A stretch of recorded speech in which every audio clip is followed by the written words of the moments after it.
The New Adventures of Sherlock Holmes, Volume 46, featuring these 2 episodes.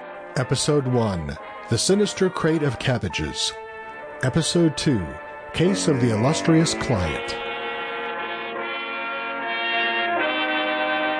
The radio programs appearing in this audiobook were written by Dennis Green, Bruce Taylor, and Anthony Bouche, based upon the characters and suggested by incidents appearing in stories created by Sir Arthur Conan Doyle in his Sherlock Holmes detective novels, featuring narration by John Stanley as Sherlock Holmes and Alfred Shirley as Dr. Watson.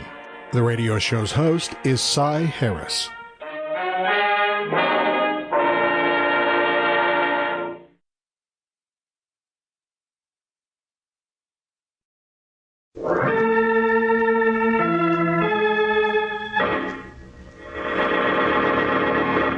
From New York City, the makers of Clipper Craft Clothes for Men and 1,036 leading retail stores from coast to coast present the world's most famous detective, Sherlock Holmes.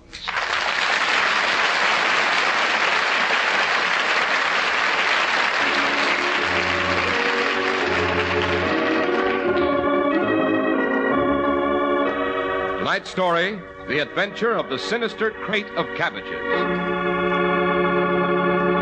Well, here we are, ready for our usual weekly tete-a-tete with our favorite storyteller, Dr. Watson.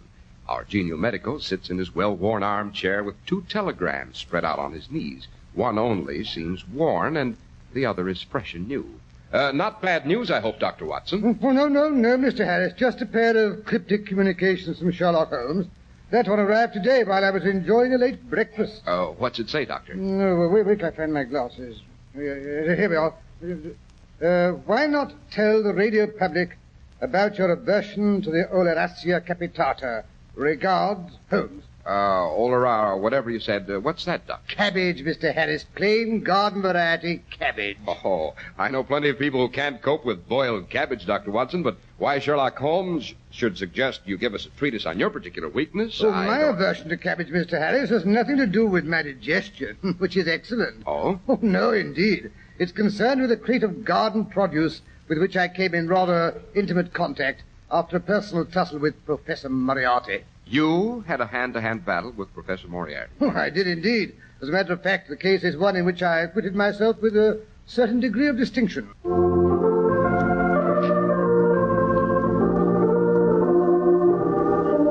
And now, Dr. Watson, how about that struggle with Professor Moriarty that developed into such a dislike for cabbages? Yes, it was shortly after my marriage. Mary and I were seated at breakfast one fine spring morning when the maid brought in a telegram. This one here, to be exact.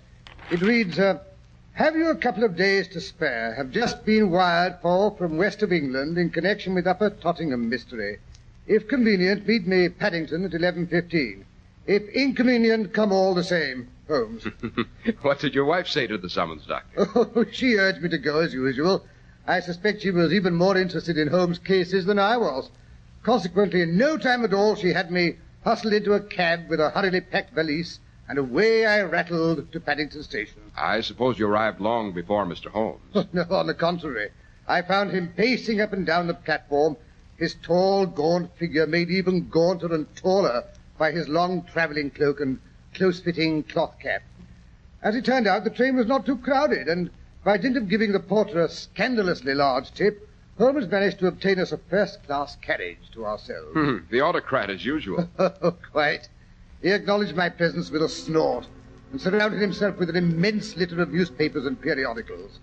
Among these he rummaged and read until we had passed Reading.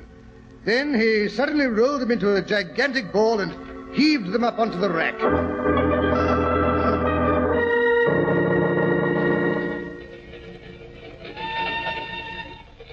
The London press has almost completely overlooked the case, as usual. Have you read anything about it, Watson? Oh, my dear Holmes, I'm a busy man. I haven't seen a newspaper for days. The whole affair is one of those simple outbursts of antisocial behavior which is so extremely difficult to get to the bottom of. That sounds a little paradoxical. Yes. The local banker, who up until the age of 63 has led an exemplary life, elopes with his wife's hairdresser and most of the bank's funds. The vicar of St. James's, Tottingham's most conservative church, kicks over the traces and joins a band of gypsies. The president of the Ladies' Temperance League delivers a speech on the joys of Bacchus on the village green. And the head of Miss Mellish Sample complete. Ready to continue?